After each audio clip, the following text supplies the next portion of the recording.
He just wanted to reach his destination. Arthur Hayes wore simple clothes, the exhaustion from a long work week etched onto his face. A man judged him by his appearance and decided to humiliate him in front of everyone. It was the last time that man would ever make that mistake. The voice of Mr. Sterling cut through the first-class cabin air. "Flight attendant!" He snapped his fingers, a dry, arrogant sound. He pointed at Arthur, who was sitting quietly in his seat. "This man is in my seat, on A." He spoke loudly, making sure everyone could hear. "I paid for this seat. I demand you remove him from here." His leather briefcase was tossed onto the empty seat beside him, a gesture of pure dominance. The silence in the cabin grew heavy. A couple exchanged a quick whisper. Another passenger turned his face to the window, suddenly fascinated by the clouds. Brenda, the lead flight attendant, approached. She didn't look at Arthur like a customer, but like a problem to be solved. Her voice was cold, sharp. "Sir, please, this seat belongs to the executive prime category." She made sure to emphasize the word. "I need to see your boarding pass, now." It wasn't a request. It was a command. "The rule is clear." The pilot's voice came over the speakers. "Cabin crew, prepare for departure." The mechanical click of the doors being locked echoed through the cabin. Time was running out. Arthur remained silent, staring at Brenda. She interpreted his calm as a challenge. "Sir, if you don't cooperate, I'll be forced to call security. You will be removed from this flight." Then Arthur spoke. His voice was low, but carried an undeniable authority. He didn't speak to her. He looked directly at Mr. Sterling, and he didn't speak in English.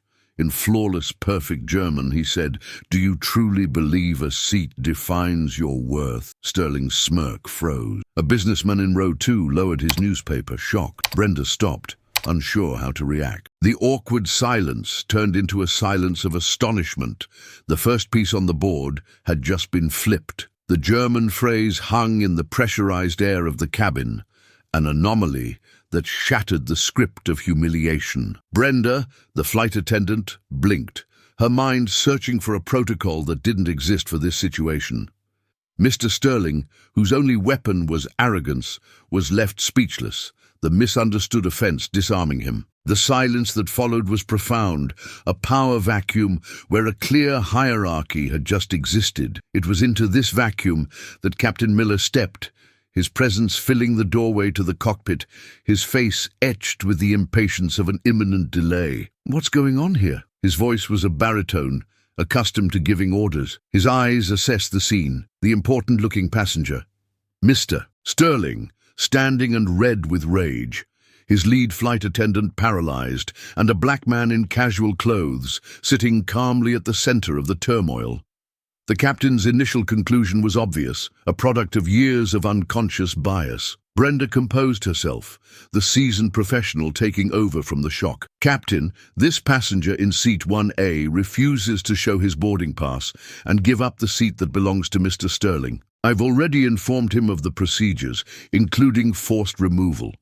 She omitted the detail about the foreign language, a self-preservation instinct to avoid looking like she'd lost control. Captain Miller focused on Arthur. "Sir, we don't have time for this. Either you move to your assigned seat, or I'll be forced to deplane you. This aircraft needs to depart." It was then that Arthur decided his passivity was over. He stood up, not abruptly, but with a controlled fluidity that drew every eye. He was taller than he looked sitting down, and his posture, erect and steady, contrasted with his simple clothes. He wasn't an intruder. He was a presence. "Captain Miller." Arthur's voice was calm, but it resonated with a clarity that silenced any murmur. Brenda invoked a rule, but she forgot dozens of others. She forgot Article 4, Paragraph B of this airline's contract of carriage, which details the procedure for digital identity verification in case of a boarding system failure, something she never even attempted. "My pass is on my phone, with the payment confirmed 3 months ago for this exact seat, 1A. The issue here, Captain, is not a procedural error. It's an error in judgment." Every word was precise, surgical. The captain, a man of manuals and regulations, was visibly shaken by Arthur's erudition. Sterling tried to intervene. "This is absurd. He's making things up." But his voice sounded weak, childish. Miller raised a hand, silencing Sterling. He looked at Arthur with a new level of curiosity. "You seem to know our regulations well. What's your name?" Arthur let the question hang. His gaze swept the cabin, past Brenda, who was now staring at him with a mix of fear and confusion, and past Sterling, whose anger was giving way to an uncomfortable uncertainty. Finally, his gaze landed on the captain. "My name is Arthur Hayes." The name caused no immediate reaction. It was just a name. The captain frowned. "All right, Mr. Hayes. I appreciate the lesson on our regulations, but still, I'm the founder and CEO of Horizon Global Investments."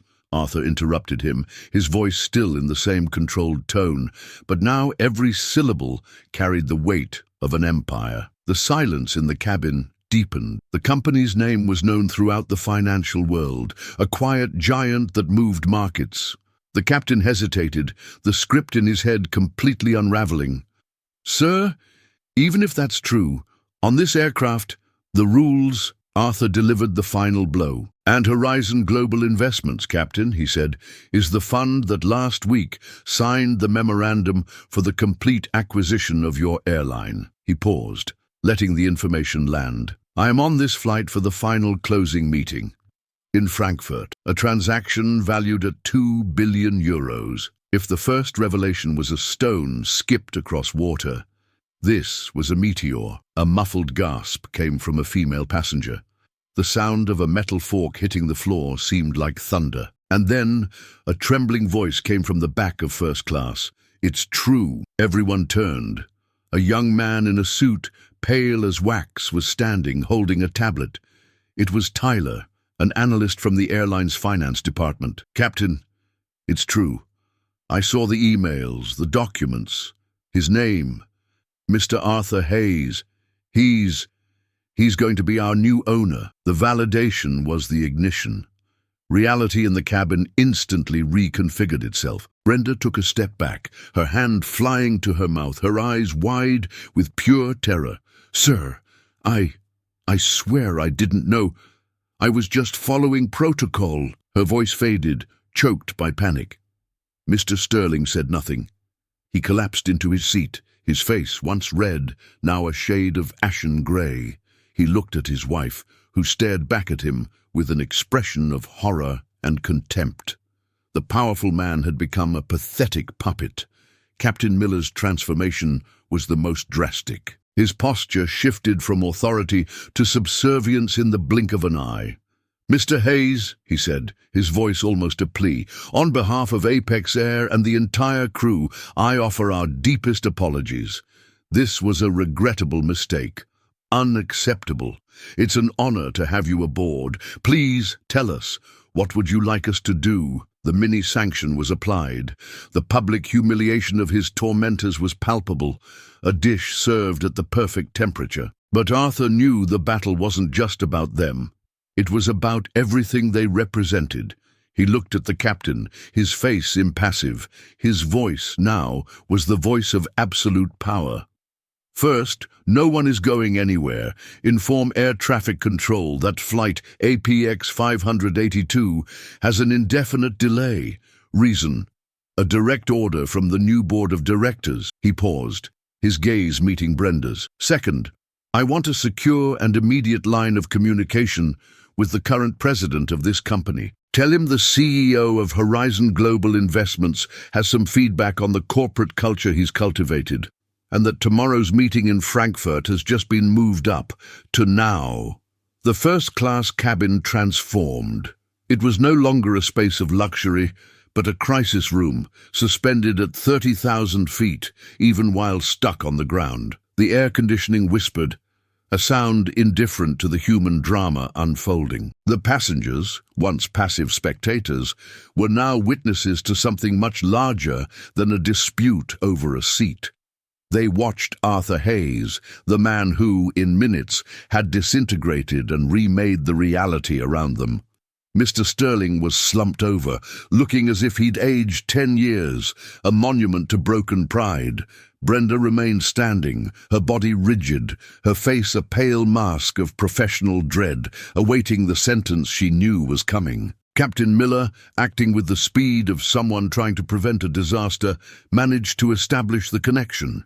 He approached Arthur, holding a satellite phone. "Mr. Hayes, President Richard Vance is on the line for you." Arthur took the phone. An expectant silence fell over everyone. The voice that came from the device was exactly as he'd expected. Smooth, oily, the voice of a man used to soothing crises with empty words. "Arthur, my dear fellow." Richard Vance speaking. "What an absolutely regrettable situation. Unacceptable. I've just been informed of the details, and I want, on behalf of all of Apex, to offer you our most sincere and profound apologies. A grotesque operational error, a lapse in judgment from an overworked employee. I assure you that severe and immediate disciplinary measures will be taken. It's what happens when you try to maintain a standard of excellence. Sometimes an employee is overzealous. But that's no excuse. What matters is that you, our newest and most valuable partner, were disrespected. We will do whatever it takes to remedy this." The torrent of rehearsed apologies flowed, oil poured over troubled waters. Richard was a master of his craft. Minimize the damage, isolate the problem, frame it as a one-time event, an anomaly. He was trying to put the genie of systemic prejudice back in the bottle, labeling it as simple human error. Arthur listened to it all without saying a word. He let Richard exhaust his script. On the other end of the line, Arthur's silence was interpreted as a sign that the strategy was working, that the buyer was calming down. Richard then made the mistake of moving to the second phase of his plan, taking back control. "Arthur, now that we've cleared this up, and with my personal guarantee that those responsible will be punished, we need to be pragmatic. Every minute this aircraft stays on the ground costs us a fortune and creates a logistical nightmare. For our passengers, for the good of the business, I ask that you accept my apologies and allow the flight to proceed. We can discuss any compensation you deem necessary when you arrive in Frankfurt." Arthur remained silent. A muscle in his jaw twitched. The lack of an immediate response made Richard change his tone. The smoothness gave way to a thread of steel. The cornered villain was beginning his counterattack. "Besides, Arthur, our lawyers would certainly be concerned about this situation. Deliberately grounding an international operation, you know how legal departments are. They could interpret this in unfavorable ways. Clause 12B of our acquisition agreement is explicit about actions that cause material or reputational damage to the brand during the transition period. It could be seen as a pressure tactic to renegotiate terms, a bad faith negotiation. The threat was on the table, veiled, polished, but unmistakable. Richard was no longer apologizing. He was accusing Arthur of blackmail. He was turning the victim into the aggressor, racism into a business tactic. It was what Arthur needed to hear. That counterattack was Richard's confession. He didn't lead a company with a problem. He led a problematic culture, and he protected it at any cost. A thin, cold smile touched Arthur's lips. "Richard," he said, his voice low and dangerous, "thank you for your honesty. You finally stopped lying." On the other end, a confused silence. "What are you talking about? You're not worried about a mistake. You're worried about being exposed. This incident wasn't an anomaly. It was a symptom of the culture you've allowed to rot from the inside. And your veiled threat using Clause 12B was the confirmation." Arthur straightened up. "So let me be clear. This is no longer an apology. And it is certainly not a renegotiation. This is an audit, in real time, and you, Richard, have just failed." Arthur hung up the phone. He handed it back to the stunned captain. His face was now pure determination. He turned to the young executive, Tyler, who was watching him with a mixture of dread and admiration. The alliance was formed. "Tyler," said Arthur, his voice vibrating with a new purpose. "You work in finance, but I imagine you have access to the company intranet." "Yes, sir, full access." "Good. I need the complete record of customer complaints against flight attendant Brenda for the last 5 years, and also the diversity and inclusion report the company published last year. I want to compare the marketing with the reality." Tyler nodded, his fingers already flying across his laptop keyboard. Arthur then took out his own cell phone. He dialed a number. "Julia, it's me. Initiate Protocol Titan. Immediately. I have a toxic asset about to contaminate a $2 billion acquisition. I want the legal team and the crisis communications team on a video call in 5 minutes. The game has changed." The decision was made. He wasn't just going to punish the guilty, he was going to rip the disease out by the root, in front of everyone. The preparation for the real battle had begun. While Tyler dove into the company's servers and the voice of his COO, Julia, confirmed the activation of the crisis protocol in his ear, Arthur's mind disconnected for a moment. His fingers, by instinct, reached inside his carry-on for a small, cold, familiar object. The touch of the worn metal transported him 30 years into the past, to the smell of oil and steel in his father's workshop. He was 16. An imported sedan, of a luxury that seemed obscene in that environment of honest work, was sitting on the lift. The engine, a complex piece of German engineering, was silent. 3 other shops had failed. His father, a man of few words and gifted hands, spent an hour listening to the car, touching its parts, feeling its flaws. And then, in 20 minutes, with one precise adjustment, he fixed it. The car's owner, a man in an expensive suit and a disdainful look, arrived to pick up the vehicle. He heard the engine purr smoothly, the surprise on his face quickly replaced by arrogance. He didn't praise the work. His gaze slid with disgust over Arthur's father's hands, stained with grease and merit. "Surprising," the man said. "Send the bill to my office, and please make sure the steering wheel is clean." When the car left, Arthur felt the anger burn in his chest. The humiliation, the injustice. His father just wiped his hands on a rag. He picked up one of his oldest tools from the workbench, a steel caliper, its body scratched by decades of use. He placed it in Arthur's hand. "Son, don't be angry at their ignorance. Let them judge you by the grease. You answer with the precision of your work." He touched the caliper. "This," he said, "measures the truth in millimeters, a truth they can't buy, distort, or ignore. Let your signature be your precision. That they can never take from you." Back on the plane, Arthur closed his hand around the old caliper. The same anger was there, but now it was cold, sharp. It was time to apply the lesson, with surgical precision. Arthur placed the old caliper back in his briefcase, the coldness of the steel still on his fingers, the memory of his father an ember in his chest. He was no longer just a CEO closing a deal. He was the son of an honest man, fulfilling a silent promise. The airplane, parked on the tarmac, became his battlefield, his seat, his command center. The screen of his laptop glowed with the faces of his crisis team, summoned from 3 different continents. The voice of Julia, his COO, was crisp and efficient. "Arthur, the legal board is online. The comms team is drafting 3 versions of a statement based on possible outcomes." "Marcus," Arthur said, addressing his legal director, a man with graying hair and a penetrating gaze. "Richard Vance threatened to use Clause 12B against us. I want you to eviscerate it. Find every precedent, every loophole, every case of administrative malpractice we can use. I want you to turn that clause into the noose that will hang his management." Beside him, Tyler worked with a feverish intensity.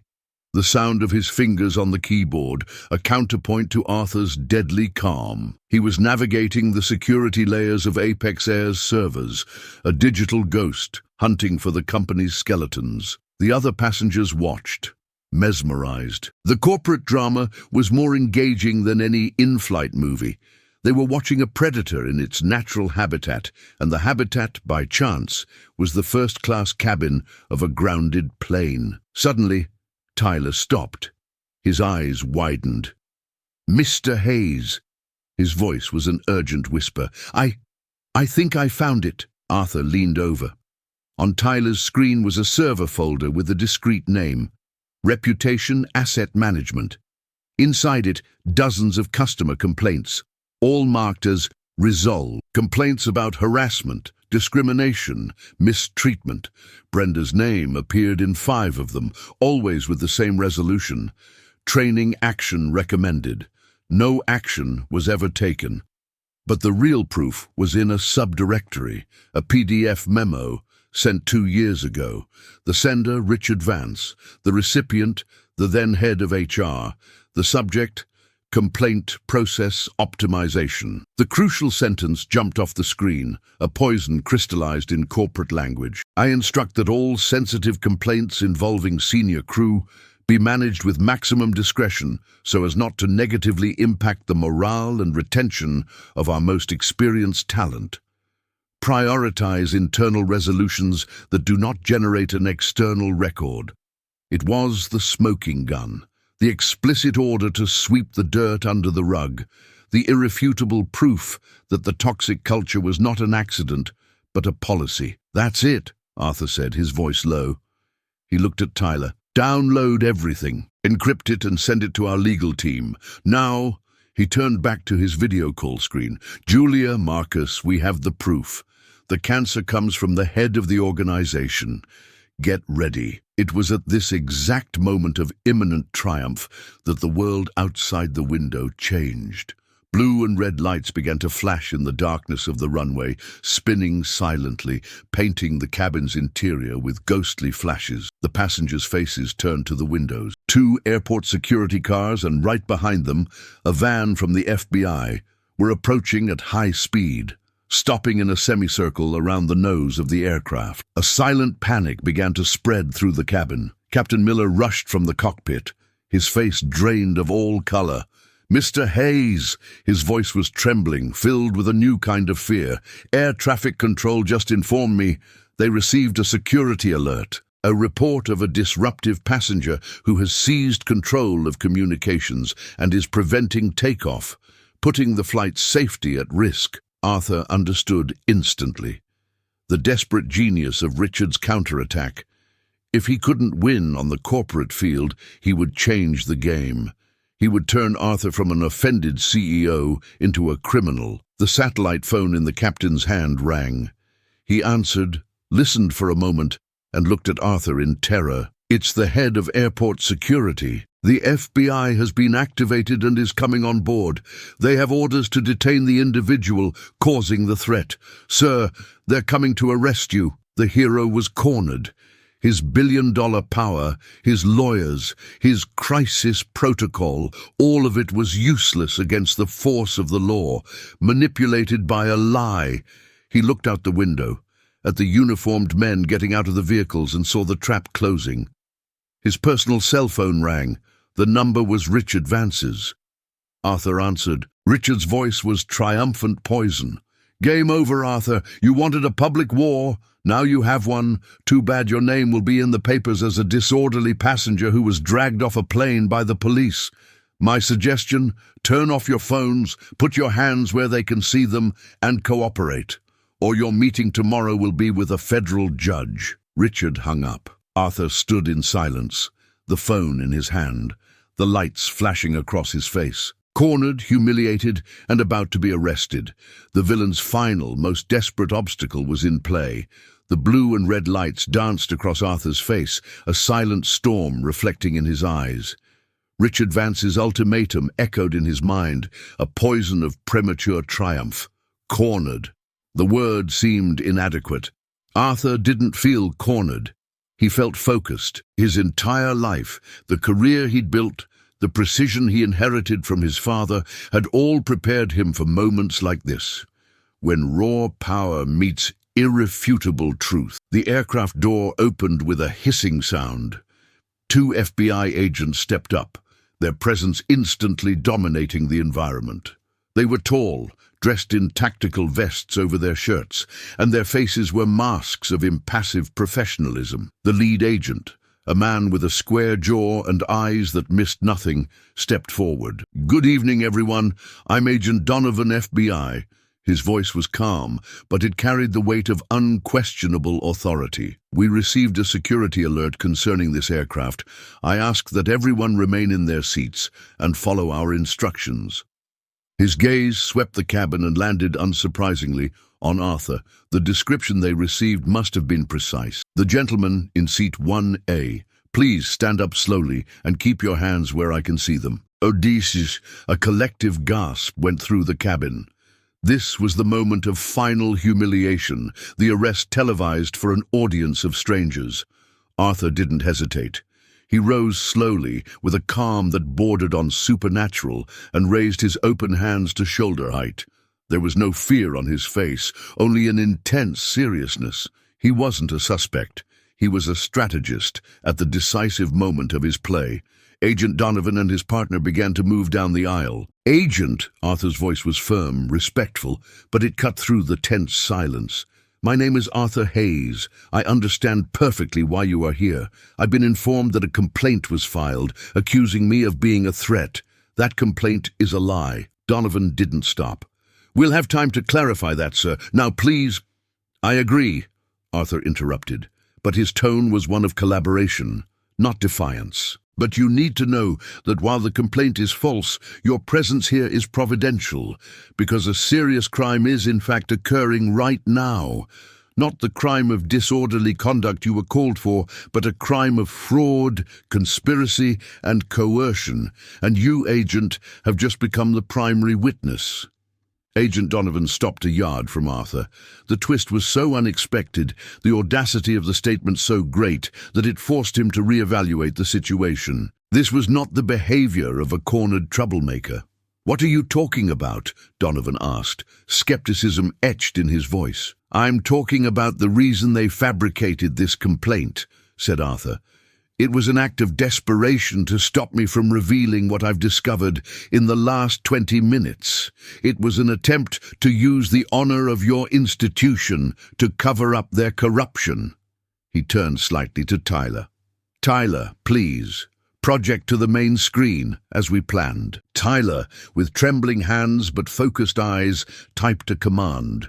The large screen at the front of the first-class cabin, which had been showing the flight map, flickered and came to life. The image from Tyler's laptop appeared, clear for everyone to see. The audience, the crew, and most importantly, the federal agents. On the screen, 2 documents were displayed side by side. On the left, the gleaming page from the Apex Air website, showing their latest Annual Inclusion and Diversity Report. Colorful graphs, photos of smiling employees of all ethnicities, and inspiring quotes from CEO Richard Vance about a safe and equal work environment for all. It was the company's public face, polished and virtuous. To the right, a grim-looking document. A PDF with the company's internal letterhead, the secret memo Tyler had found. Arthur pointed to the screen. "Agent Donovan, please. Read along with me," said Arthur, his voice now that of a prosecutor presenting his final evidence. "On the left, we have the marketing, the lie that Apex sells to its customers and shareholders, and on the right, we have the truth." He read aloud the sentence from Richard Vance, so no one could ignore it. "I instruct that all sensitive complaints involving senior crew be managed with maximum discretion, so as not to negatively impact morale. Prioritize internal resolutions that do not generate an external record." He paused, letting the weight of those words fill the cabin. "The man whose face is on the report on the left," Arthur continued, "is the same man who signed the illegal order on the right. The same man who, 10 minutes ago, called to threaten me.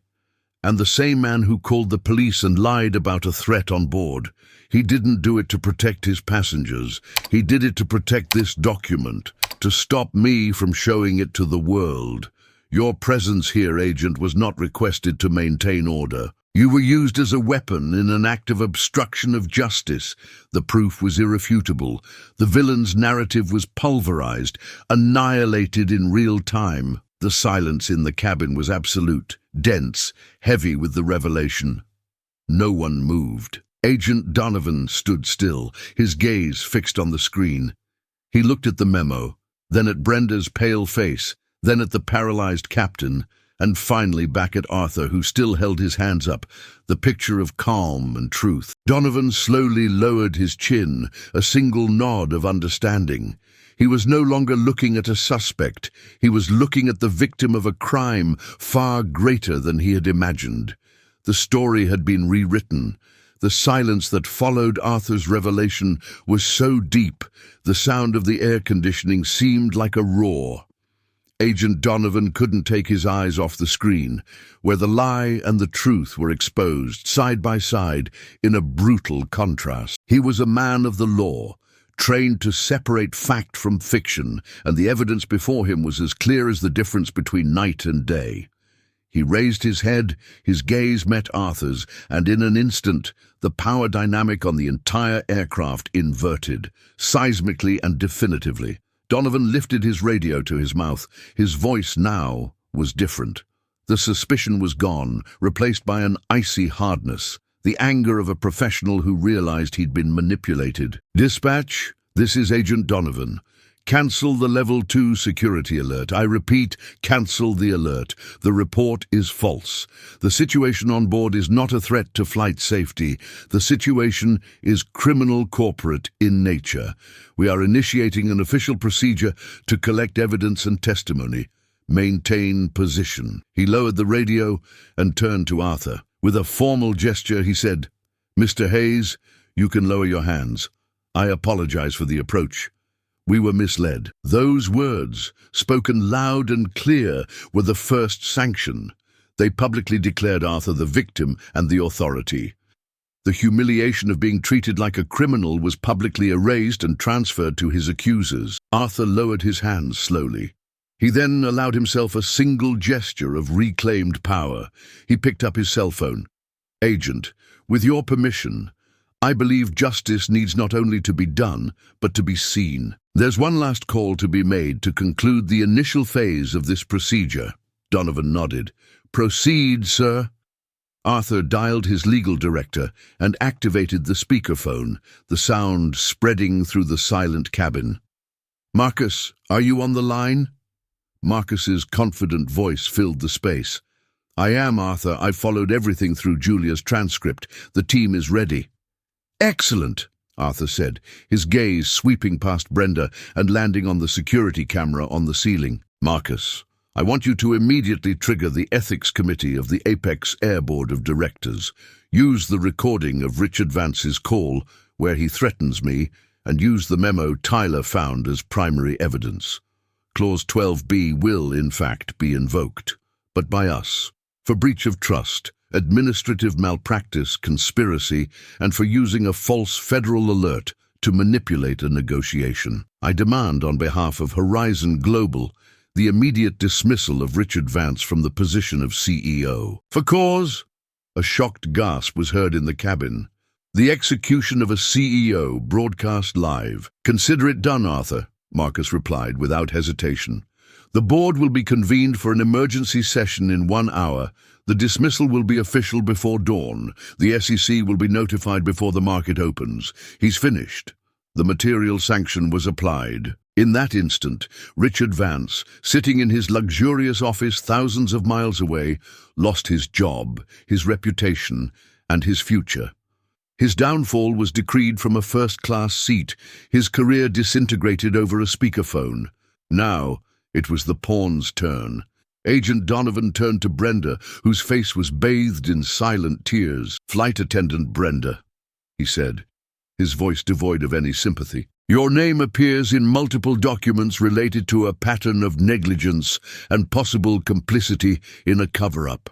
By virtue of the formal complaint made by Mr. Hayes and the evidence presented, you are being detained for questioning for perjury and obstruction of justice."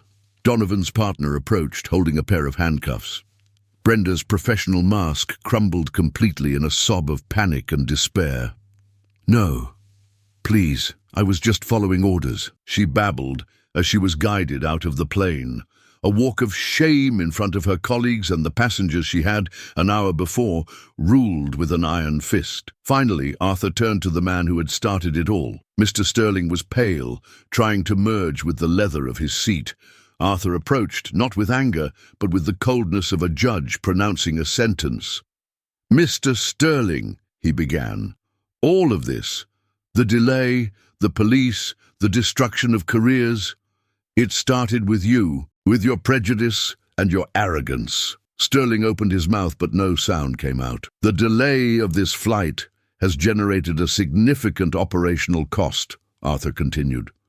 "My company, as the new owner of this airline, will sue you civilly for every single penny of that loss. Your assets will ensure the lesson is learned." The threat of financial ruin hit him like a punch. "Furthermore," Arthur said, "your lifetime platinum elite passenger status, which you are so proud of, has just been permanently revoked. You are banned from flying on any aircraft in our fleet. Forever." The loss of status was the final knife. Arthur leaned in, his voice a whisper only Sterling could hear. "And the video of your performance today, sir, will be the centerpiece of Apex's new mandatory training program. A module on dignity, respect, and the consequences of failing at both. You will become, anonymously of course, an example of what will never again be tolerated in this company." Arthur straightened up. The sanction was complete. Public, material, and personal. The fall of the villains, from the king to the pawn, had been total, executed with surgical precision in front of the same court that had once silently applauded them. Justice had been served. With Brenda's departure and the pathetic figure of Mr. Sterling shrinking in his seat, the last vestige of the battle seemed to have dissipated. The air in the cabin, once charged with the electricity of humiliation and revenge, began to normalize. But it was a new normal. The hierarchy had been rewritten. Power was no longer in uniforms or last names, but in integrity. The police lights outside went out, plunging the runway back into the calm darkness of the night. Agent Donovan approached Arthur, his partner finishing up the initial depositions from the crew. He extended his hand. "Mr. Hayes," he said, and for the first time there was a tone of admiration in his professional voice. "In 20 years on the force, I have never seen a situation turned around with such clarity and precision. You not only defended yourself from a false accusation, you exposed a legitimate crime. On behalf of the FBI, I want to thank you for your cooperation and your courage." Arthur shook the agent's hand. "I just presented the facts, Agent. You and your team did the work of interpreting them correctly. I'm grateful for that. Our Financial Crimes Division will be in contact with your team tomorrow. The investigation into Richard Vance and the Apex Board officially begins now." Donovan gave a nod of respect and with his partner descended the plane's stairs, leaving a restored order behind. With the departure of legal authority, Arthur's moral authority filled the space. He turned to Tyler, who was still standing by his seat. Laptop open, his face pale with adrenaline, Arthur placed a firm hand on his shoulder. "Tyler," he said, his voice now warm, devoid of the battle's coldness. "What you did today, it required a courage you don't learn in business school. In a moment of crisis, you didn't think about your career. You thought about what was right. Companies aren't built on spreadsheets and projections, but on people like you." Tyler, speechless, just nodded, his eyes welling up with relief and gratitude. "That board of directors I helped expose," Arthur continued, "will be replaced by a transition committee. And I need people of integrity on that committee. People who know the company from the inside, but aren't afraid to fix what's broken." He looked Tyler in the eyes. "I want you on that committee, not as an analyst, as a director of corporate integrity. The position is yours, if you want it." The promotion was so sudden, so immense, that Tyler staggered. "Sir, I don't know what to say." "Say you accept." Arthur smiled for the first time that night. It was the signal the audience court had been waiting for. The tension finally broke, replaced by a wave of admiration. The German businessman from row 2 stood up and approached. "Herr Hayes," he said in German, with a deep nod of his head. That was not a negotiation. That was a masterclass in leadership. A woman in the back row began to clap. A soft, hesitant applause, soon followed by another and then another, until the entire first-class cabin was applauding. It wasn't the loud applause of a spectacle, but a solemn, sincere show of respect, the public acknowledgement of his victory. The people who had once judged him with their eyes now celebrated him. His dignity, once stolen, was returned twofold. Arthur Hayes just inclined his head, a silent gesture of thanks. The restoration was complete. Captain Miller, who had observed everything with a newfound humility, approached. "Mr. Hayes," he said, "the crew is ready. The passengers are safe. The police have cleared us. With your permission, we are ready to depart for Frankfurt." Arthur looked out the window at the long, illuminated runway ahead. The path was clear. "Proceed, Captain. Let's get these people to their destinations." 6 months later, the setting was no longer the claustrophobic cabin of an airplane, but a spacious, modern auditorium, bathed in the light of spotlights. A huge digital panel in the background displayed a vibrant new logo and the name Prism Air. The old Apex Air had been reborn, not just in name, but in spirit. At the podium, Arthur Hayes adjusted the microphone, not as a tired passenger, but as the chairman of the board of one of the fastest-growing airlines in the world. The audience of journalists and investors was silent, waiting. Before speaking, Arthur's hand rested for a second on his leather briefcase on the lectern. Inside, wrapped in velvet, was his father's old caliper, a constant reminder of precision, of truth, and of the value you can't see, but can only measure through actions. "Good afternoon," he began, his voice resonating with a new energy. 6 months ago, this company was in crisis. Not a financial crisis, but a crisis of identity. Today, Prism Air is announcing not just a record quarterly profit, but a customer and employee satisfaction index that is the highest in our history. He gestured to the front row, where Tyler, now the confident and respected director of corporate integrity, smiled discreetly. "We changed because we believe that the value of a company, just like a person, is not in its appearance, but in the culture it practices when no one is looking." While Arthur detailed the new era of transparency and respect, the fate of the old era's architects had already been sealed. Richard Vance was awaiting trial on bail, facing federal charges of fraud, obstruction of justice, and market manipulation. His once stellar career had become a footnote in the story of his own downfall. Brenda, after losing her flight license, now managed the inventory at a suburban bookstore, a quiet, anonymous job, far from the power and prestige she had once wielded so cruelly. And Mr. Sterling, after a devastating civil lawsuit and becoming an infamous case study in business schools, was forced to sell off most of his assets. He had learned the hard way the real price of a seat. Arthur's speech ended under a wave of applause. He looked at his new team, at the faces in the audience, at the future. His father's lesson was complete. He hadn't just fixed a broken engine, he had rebuilt the entire machine. The story you just heard isn't just about an airplane seat. It's about the silent courtroom we set up every day, judging people's worth by the cover, not the content. It's about the prejudice that hides behind rules and protocols, and about the power of dignity in the face of humiliation. How many times has someone's potential been overlooked because of how they looked? How many times has a person's strength been underestimated because of their calm? Injustice thrives in silence, but courage finds its voice in action. Maybe you've lived through a similar situation, where you were judged before you were known. Maybe you've witnessed something similar and wondered what you could have done.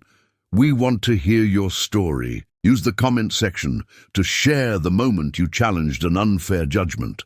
Let's turn this space into proof that resilience and integrity are our true brand. Because respect isn't a VIP privilege, it's the starting point. Share this video if you agree.